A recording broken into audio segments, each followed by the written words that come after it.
York سے پڑھ سکتے ہیں، نماز ہو جائے گی۔ حدیث میں آتا ہے ایک صحابی نماز میں بار بار سورہ اخلاص پڑھتے تھے، آپ نے ان کو بلا کے پوچھا، انہوں نے کہا مجھے اس سے محبت ہے، تو آپ نے ان کو جنت کی بشارت دی۔ تو اگر کسی کو عقیدہ توحید سے محبت ہے، اللہ تعالیٰ کی توحید ہے، اس میں اس نیت سے پڑھتا ہے، تو انشاءاللہ کوئی حرج نہیں ہے، لیکن نارملی یہ عمل ناپسندیدہ ہے۔ صحابہ نے شکایت بھی اسی وجہ سے کی تھی نا کہ نبی کا عام معمول یہ نہیں تھا، تو بہتر یہی ہے کہ ایک رکعت میں کوئی سورت پڑھیں، دوسری میں دوسری پڑھیں، تیسری میں سنتیں پڑھ رہے ہیں تو تیسری میں کوئی اور سورت، بہتر یہی ہے۔ کبھی کبھار اگر ہو جائے تو کوئی حرج نہیں ہے۔ عصر سے پہلے نفل نماز کا حکم۔ عائشہ صاحبہ نیو یارک سے پوچھتی ہیں، عصر سے پہلے نفل نماز پڑھ سکتے ہیں؟ پہلے جتنی چاہیں پڑھیں، بعد میں نہیں پڑھ سکتے۔ عصر کی نماز کے بعد نفل پڑھنا جائز نہیں ہے۔ ہاں قضاء عمری پڑھ سکتے ہیں، یہ کوئی اور قضا نماز ہو جائے تو وہ پڑھ سکتے ہیں، لیکن نوافل عصر کے بعد نہیں پڑھ سکتے، پہلے جتنے چاہیں پڑھیں۔ نماز میں آنکھ بند کرنا جائز ہے؟ کیا نماز میں آنکھ بند کر سکتے ہیں اور کتنی دیر تک؟ عابد خان سعودی عرب سے۔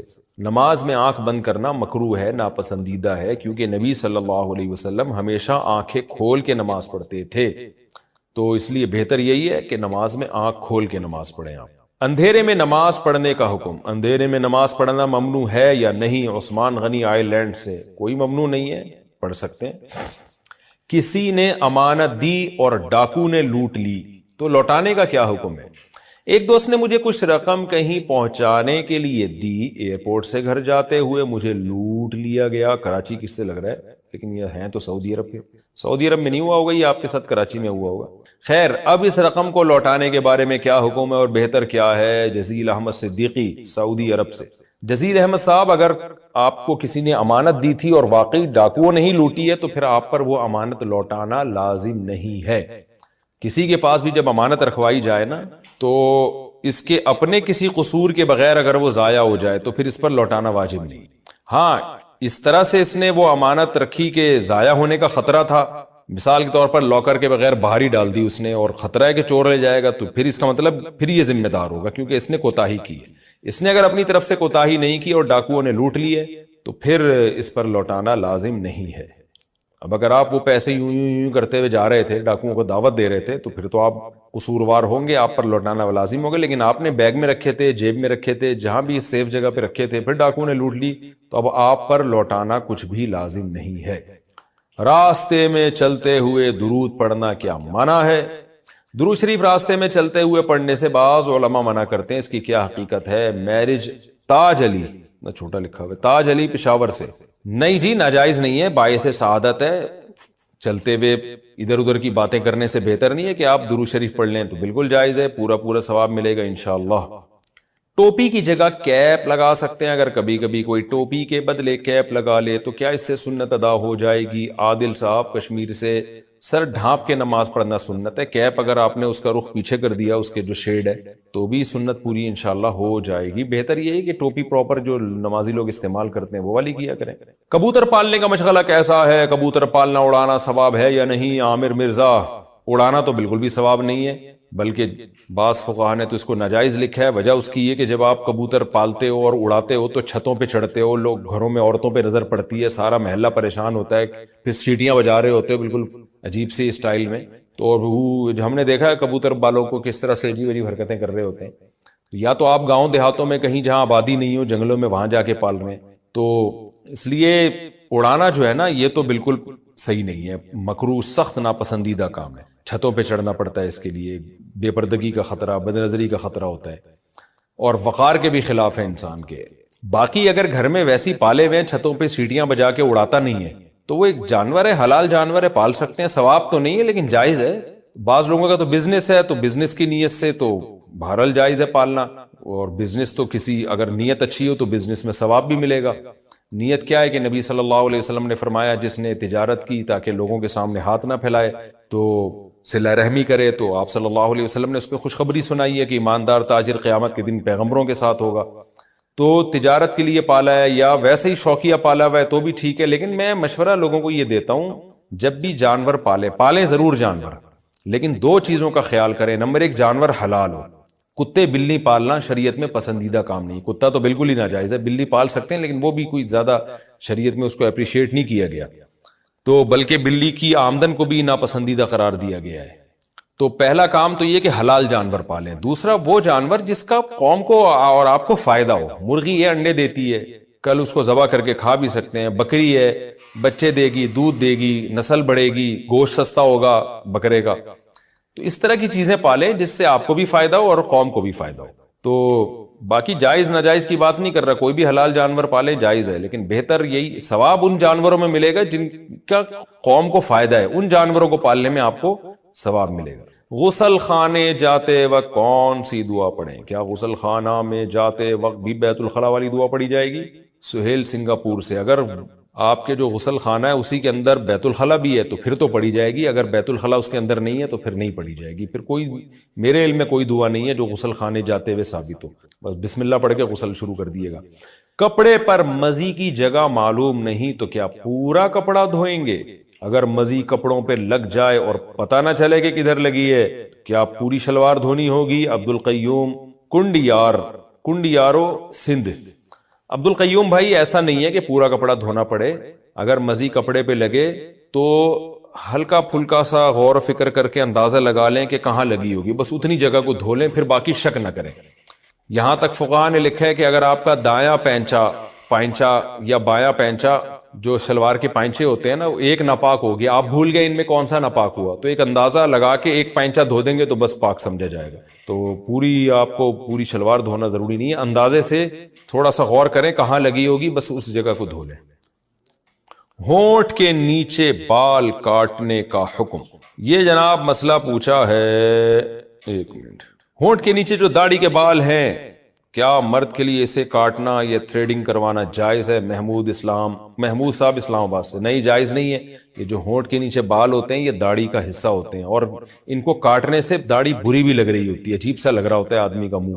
جو اللہ نے جس طرح سے بال جس کو دیے ہیں اس کے چہرے کے حساب سے اس پہ سوٹ کرتے ہیں وہ.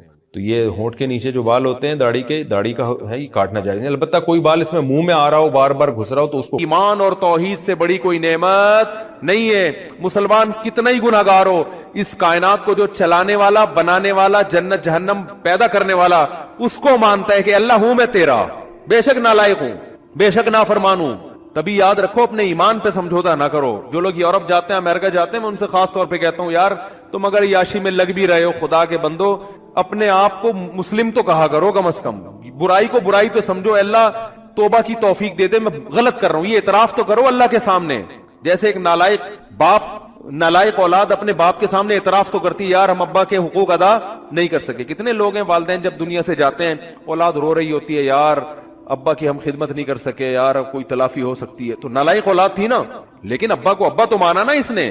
تو یاد رکھو جو اللہ کو اللہ ہی نہیں مانتا, یہ اللہ کے ساتھ شریک کرتا ہے, اس کے سارے اعمال قرآن کہتا ہے راکھ کے ڈھیر ہیں. جیسے پھونک لگاؤ سارے اعمال اڑ گئے, پورا پہاڑ اڑ جائے گا نا, پھونک دیکھنے میں بہت ہے. اللہ فرماتے ہیں ایسا ہی ہوگا. تو نبی صلی اللہ علیہ وسلم نے فرمایا سب سے جو رائی کے دانے کے برابر بھی توحید کا قائل تھا نا, اس کو بھی اللہ نکال لے گا. تو اس لیے جہنم میں صرف وہی رہے گا جو مشرک ہے, جو کفر پہ مرا, جو قرآن کا, اللہ کے رسولوں کا انکار کرتا ہے. اس کے علاوہ جو بھی ایمان کی حالت میں جائے گا بالآخر ایک دن وہ نکلے گا. تو اس لیے میرے بھائی جو میں اصل حدیث سنا رہا تھا کہ جہاں بھی ایمان اور اسلام کی بات آئی ہے قرآن و سنت میں, وہاں نماز لازمی ساتھ میں چپکی ہوئی ہے. تو اس لیے آپ کو نماز تو پڑھنی ہی پڑھنی ہے, اس میں تو نو کا آپشن ہے ہی نہیں. یہ ثابت کرنے کے لیے ہم کیا ہیں, مسلم ہیں, مرد کو بھی عورت کو بھی. اور یہ صرف بر صغیر میں ہے, ملیشیا میں ہم نے دیکھا وہاں مسجدیں بھری ہوتی ہیں, سب نماز پڑھتے ہیں, خواتین بھی پڑھتی ہیں ساری, اسکارف لٹکے ہوئے ہوتے ہیں وہاں, بے شک وہ اس کا جاب کر رہی ہے, ہوٹل میں کچھ بھی کر رہی ہے, نماز کے ٹائم پہ عورت بھی آئے گی مسجد میں, اسکارف پہنے گی, پھر وہیں اسکارف نکال کے بھی چلی جاتی ہیں. ٹھیک ہے نا, جیسے ہمارے ٹوپیاں رکھی ہوئی ہوتی ہے نا ایسے. افغانستان میں سب نماز پڑھتے ہیں, سعودی عرب میں سب نماز پڑھتے ہیں, دبئی میں عرب کے کیسے کیسے عیاش ہیں, نماز کے ٹائم پہ سارے ایسے لگے گا جیسے ان سے بڑا نیک دنیا میں کوئی ہے ہی نہیں. بادشاہ نماز پڑھتے ہیں, وزیر نماز پڑھتے ہیں. ہمارے ہاں ایک بہت بڑی لعنت ہے کہ ہوگا مسلمان اور اپنے آپ کو مسلمان بھی کہتا ہے, نماز کے وقت میں غائب. تو اس لیے امام احمد ابن حنبل جو بہت بڑے مجتہد ہیں, ان کا یہ فتویٰ ہے کہ ایک نماز بھی جو جان بوجھ کر چھوڑ دے گا اسلام سے خارج ہو جائے گا. اگرچہ جمہور کا یہ فتویٰ ہے کہ خارج نہیں ہوتا, کفر کے قریب ہو جاتا ہے وہ, لیکن امام احمد بن حنبل کی کوئی کم حیثیت تو نہیں ہے. سعودی عرب میں انہی کو فالو کیا جاتا ہے. شیخ بن باز, شیخ صالح العثیمین سعودیہ کے مفتی اعظم رہے ہیں, ان کا فتویٰ اب تک چلا یہی آ رہا ہے کہ ایک آدمی اگر فجر کی نماز کے لیے الارم نہیں لگاتا, اس نے صبح 8 بجے آفس جانا ہے, رات کو سویا صبح 8 بجے کا الارم لگا کے, تو یعنی اس نے پکا ارادہ کیا ہوا ہے کہ میں نے فجر میں نہیں اٹھ رہا. ایک تو ہوتا ہے نا آنکھ کھلی نہیں, ارادہ تو تھا نہیں کھلی آنکھ, پکا ارادہ کیا ہوا ہے. انہوں نے کہا یہ اسی وقت مرتد ہو جائے گا, کیونکہ اس نے پکا ارادہ کر لیا ہے نماز کے قضا کرنے کا, پکا ارادہ. وہ یہاں تک ان کا فتویٰ ہے کہ مرتد ہو جائے گا اس کو اگر توبہ نہیں کرتا اور توبہ کا اعلان نہیں کرتا باقاعدہ, تو اس کو مسلمانوں کے قبرستان میں دفن کرنا بھی جائز بولو نہیں ہے, اس کا نکاح بھی ٹوٹ گیا. اگرچہ جمہور اس کو نہیں مانتے, لیکن امام احمد بن حنبل کی بھی تو ایک بڑی ویلیو ہے نا, اور عبداللہ بن مسعود کی بھی کم ویلیو نہیں ہے. وہ فرماتے ہیں ہم نبی کے دور میں کسی بھی جرم کو یہ نہیں سمجھتے تھے کہ انسان کافر ہو جاتا ہے, نماز کو ہم یہ سمجھتے تھے کہ کوئی چھوڑ دے تو اسلام سے خارج ہو جاتا. تو اس لیے عرب میں شراب پینے والا بھی نماز پڑھتا ہے, کیونکہ مسلمان میں بہرحال کچھ بھی ہو اسلام کا نام اپنے آپ سے ہٹانا پسند نہیں کرتا. اور آج ہم نے دیکھا ہے مسجدوں کے 7 گھر ہیں, نماز کے لیے نہیں آ رہے, اور سفر میں تو نمازیوں کو دیکھا ہے نمازیں چھوڑتے ہوئے. ذرا آج کل پیپر ہے تو جی چھوڑ دو نماز. بھائی پیپر میں نماز چھوڑنا کہاں سے جائز ہو گیا؟ جاب میں باس کی طرف سے اجازت نہیں ہے آپ چھپ کے نماز پڑھیں, آپ کہیں کرسیوں کے پیچھے چھپ جائیں, کہیں بھی کریں. میں تو یہاں تک میں نے لوگوں کو مشورہ دیا, بعض جو غیر مسلم کنٹریز میں لوگ وہ کر رہے ہیں نا, جاب کر رہے ہیں باس کی طرف سے بعض جگہوں میں, ورنہ وہاں پرمیشن ہوتی ہے, اجازت نہیں ہے, تو میں ان سے کہتا ہوں بھائی کہیں بھی چھپ کے چلے جاؤ, کچھ بھی کرو, اگر نہیں پرمیشن ملتی چھپ کے بھی نہیں پڑھ سکتے تو جاب چھوڑ دو. بس جاب کیا کرو, چھوڑ دو. جاب نہیں, پھر جاب جائز نہیں آپ کے لیے. فرض نماز تو پڑھنی پڑے گی, آپ جاب ہی نہیں کر سکتے, آپ کہیں بھی جاؤ. کہتے ہیں کہاں جا کے, میں بھائی واش روم میں پڑھ لو, واش روم میں پڑھ لو. واش روم کا مطلب یہ نہیں کہ وہ فلش کے اوپر, وہ تو جگہ کا پاک ہونا ضروری ہے نا. انتہائی آخری درجہ یہ ہے کوئی مصلی رکھو اپنے ساتھ تاکہ جگہ پاک ہو. یہ ایسا نہیں کہ واش روم میں نماز پڑھنا شروع کر دیں, حرام ہے, ناجائز ہے واش روم میں نماز پڑھنا. لیکن اگر کوئی صورت نہیں بنتی, کچھ بھی نہیں ہے, جائے نماز لے جاؤ بھائی چھپ کے, جہاں نہاتے ہیں نا جس جگہ پہ, اس جگہ مصلی بچھا کے نماز پڑھ لو. ٹرینوں میں نماز نہیں چھوڑ سکتے آپ. میں تو کوئی زیادہ نیک آدمی نہیں ہوں, لیکن 1-2 واقعات میں لوگوں کو صرف موٹیویٹ کرنے کے لیے. ایک دفعہ ہم بھاولپور سے چڑھے ٹرین میں, جب میں ٹرین میں چڑھا ہوں بھاولپور سے تو فجر کی نماز کا ٹائم ہو رہا تھا, اور رش اتنا تھا, حاجیوں کی اس وقت فلائٹیں بہت جا رہی تھی, کراچی سے ہی جاتی تھیں, ملتان ایئرپورٹ نہیں بنا تھا اس وقت. تو اتنا رش تھا کہ جیسے ہی ہم ٹرین میں چڑھے ہیں تو اب پتا چل گیا کہ بس ایسے بالکل سیدھے, جگہ ہی نہیں, رش اتنا زیادہ. اب فجر کی نماز وضو میں نے پہلے کر لیا تھا احتیاطاً, تو اب وہاں میں نے کہا بھائی نماز پڑھنی ہے. لوگوں نے کہا یہاں جگہ نظر آ رہی ہے, صوفی صاحب. لوگ پھر تانے دینا شروع کر, بھائی صوفی تو نظر نہیں آ رہا ہے, یہاں کوئی نماز پڑھے گا, پاگل ہو رہا ہے. اچھا سفر میں لوگوں نے کہا بھائی سفر میں معاف ہے, بعد میں توبہ کر لینا, قضا پڑھ لینا. یہ بڑے اچھے الفاظ ہوتے ہیں لوگوں کے نا, یعنی ان کی نظر میں کہ توبہ کر لینا. بھائی توبہ تو کہاں سے, اگر ایسا ہی ہوتا تو اللہ کہتے ہیں نماز پڑھ لو, نہیں پڑھتے تو توبہ کر لینا. پڑھنی ہے, قضا نہیں کرنی ہے. ان الصلاۃ کانت علی المؤمنین کتابا موقوتا. اگر نماز چھوڑنے کی میرے بھائی کہیں گنجائش ہوتی تو میدان جنگ میں لڑتے ہوئے جب گولوں کی گھن گرج اور تلواروں کی چمک ہو, اس میں اللہ اجازت دے دے گا قضا کر لو. وہاں اجازت نہیں دی ہے. اللہ نے فرمایا نہیں کوئی صورت بنتی, سواری پہ بیٹھو, گھوڑے کا جہاں رخ ہے اسی طرف رخ کر کے نماز پڑھو, وہاں اجازت نہیں دی. اور آگے اللہ نے اس کی وجہ بیان کی ہے کہ میں اس لیے کہہ رہا ہوں یہاں پڑھنی ہے کہ نماز صرف پڑھنے کا حکم نہیں ہے. ان الصلاۃ کانت علی المؤمنین کتابا موقوتا, نماز مومنین پر مقررہ اوقات میں فرض ہے. یہ اس لیے جواب دیا کہ آپ کہہ سکتے تھے اللہ جب جنگ ختم ہو جائے گی پھر پڑھ لیں گے نا آرام سے خشوع و خضوع کے ساتھ, ابھی جنگ ہو رہی ہے, اللہ ابھی کیا ضرورت, جب جنگ ختم ہو جائے قضا پڑھ لیں گے, بعد میں ٹائم گزر جائے گا, پھر بہت ڈبل سجدہ کریں گے, ہم بہت لمبے لمبے قیام کریں گے. اللہ فرماتے ہیں نماز مقررہ اوقات میں فرض ہے, وہ ٹائم گزر جائے گا اگر جنگ ختم ہونے کا انتظار کرو گے. بہت مشکل ہے بھائی, نہیں آ رہی سمجھ میں تو جیسے زندگی کو فرشتے بہت اچھی طرح سے اردو میں بھی سمجھا دیں گے. قبر میں وہ کہتے ہیں میں نہیں بتاؤں گا, تو لوگوں نے کہا اب تو آپ کو سب بتانا پڑے گا. اور حقیقت ہے میں ان کا کسی کا مذاق نہیں اڑا رہا, سب کے ساتھ ہوگا. جو بھی کہتا ہے میں نہیں بتاؤں گا, تو جب دنیا سے جائے گا تو سب کچھ بتانا پڑے گا, اس کو سب بتانا پڑے گا بھائی.